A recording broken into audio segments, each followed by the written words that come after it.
এবার নাকি তিনি আর আগের মতো থাকতে পারবেন না, এবার তাকে বদলে যেতে হবে। আগের ইমেজ মুছে তৈরি করতে হবে নতুন ইমেজ, করতে হবে আপোষ, একক সিদ্ধান্ত আর একচ্ছত্র আধিপত্যের দিনও শেষ। এখন শুনতে হবে অন্যদের কথাও। এমন এক নাজুক অস্বস্তিকর পরিস্থিতির মুখোমুখি এখন ভারতের টানা তৃতীয়বার প্রধানমন্ত্রী হতে যাওয়া নরেন্দ্র মোদী। রেকর্ড গড়া এই সফলতা উদযাপনের বদলে মোদী এখন এক সাগর উদ্বেগ আর উৎকণ্ঠার মাঝে হাবুডুবু খাচ্ছেন। এবারের লোকসভা নির্বাচনে বিজেপি একক সংখ্যাগরিষ্ঠতা না পাওয়ার ব্যর্থতা পুরোপুরি বদলে দিচ্ছে নরেন্দ্র মোদীর রাজনৈতিক কেরিয়ারকে। বিশ্লেষকরা বলছেন, তৃতীয় মেয়াদে এসে অন্যরকম নতুন এক মোদীর দেখা পাবে ভারত। কিন্তু কেন মোদীকে বদলে যেতে হবে, কি ধরনের চ্যালেঞ্জ আসবে তার সামনে, পারবেন কি তিনি শরিকদের মতো করে চলতে, যা আগে কখনো করেননি মোদী? আর তার সরকারের ভবিষ্যৎই বা কী হবে? এমন সব প্রশ্ন এখন ভারত তো বটেই, গোটা বিশ্বের বিশ্লেষক থেকে শুরু করে সাধারণ মানুষের।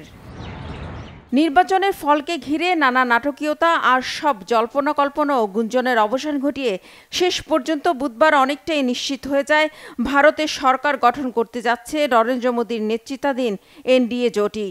এদিন বিকেলে বৈঠকে মোদীকে সমর্থন দেয় এনডিএ জোট শরিক অন্ধ্রপ্রদেশের তেলেগু দেশম পার্টি টিডিপি প্রধান চন্দ্রবাবু নাইডু এবং জনতা দলের প্রধান ও বিহারের মুখ্যমন্ত্রী নীতিশ কুমার।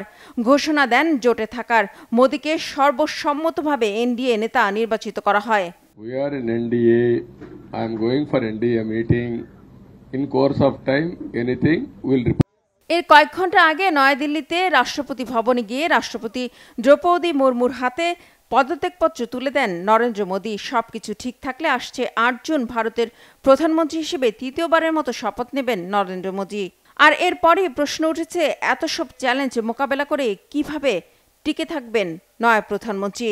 কি হবে তার একদলীয় শাসনের আধিপত্যের?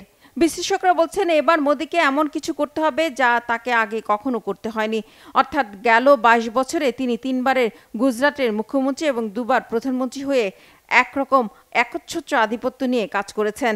আর গত ১০ বছর যখন সরকার চালিয়েছেন নরেন্দ্র মোদী, তখন ক্ষমতার পুরোটাই তার এবং স্বরাষ্ট্রমন্ত্রী অমিত শাহের হাতেই থেকেছে। অন্য কেউ ক্ষমতার কেন্দ্রে ছিলেন না। তবে এখন জোট সরকার হলে সেখানে অন্যরাও অংশগ্রহণ করবে, তাদের কথাও শুনতে হবে, আর তাহলেই কেবল সরকার চলতে পারবে। এমনকি পার্লামেন্টে সিদ্ধান্ত নিতে হলেও শরিকদের উপর নির্ভর করতে হবে, যেহেতু বিজেপির একক সংখ্যাগরিষ্ঠতা নেই। আর সবচেয়ে বড় বিষয় হলো, নরেন্দ্র মোদীর পুরো রাজনৈতিক ক্যারিয়ারে এই মডেলে কাজ করার কোনো অভিজ্ঞতা নেই। এখন হঠাৎ করে সমন্বয় করে ঐক্যমত্যের ভিত্তিতে রাজনীতি করা তার কাছে সবচেয়ে বড় চ্যালেঞ্জ হয়ে দাঁড়াবে। এই নতুন কাজের ধরন তিনি কতটা গ্রহণ করতে পারবেন তার উপরই এই সরকারের ভবিষ্যৎ নির্ভর করছে। এখানে শেষ নয়, বিশ্লেষকরা বলছেন, এবার মোদীকে ধর্মীয় বিভাজন বা কট্টর হিন্দুত্ববাদী নীতি থেকে সরে আসতে হবে। সংখ্যালঘু নির্যাতন বন্ধ করে কর্মসংস্থানের উপর জোর দিতে হবে। বিশ্লেষকরা বলছেন, ভারতে যে গণতন্ত্র রয়েছে, আছে ধর্মীয় নিরপেক্ষতা আর সাংস্কৃতিক বৈচিত্র্য, মোদীর দুর্বল অবস্থান তারই বড় প্রমাণ। আমি মনে করি ভারতের সমাজে গণতন্ত্র সুপ্রতিষ্ঠিত রয়েছে। এই গণতন্ত্র এমন কিছু নয় যা সহজে উল্টে দেয়া যায়। ধর্মীয় বিভাজন পরিত্যাগ করতে হবে, অর্থনৈতিক সংস্কার আনতে হবে, জোটের অংশীদারদের সন্তুষ্ট করার জন্যই প্রধানমন্ত্রীকে এসব পরিবর্তন আনতে হবে।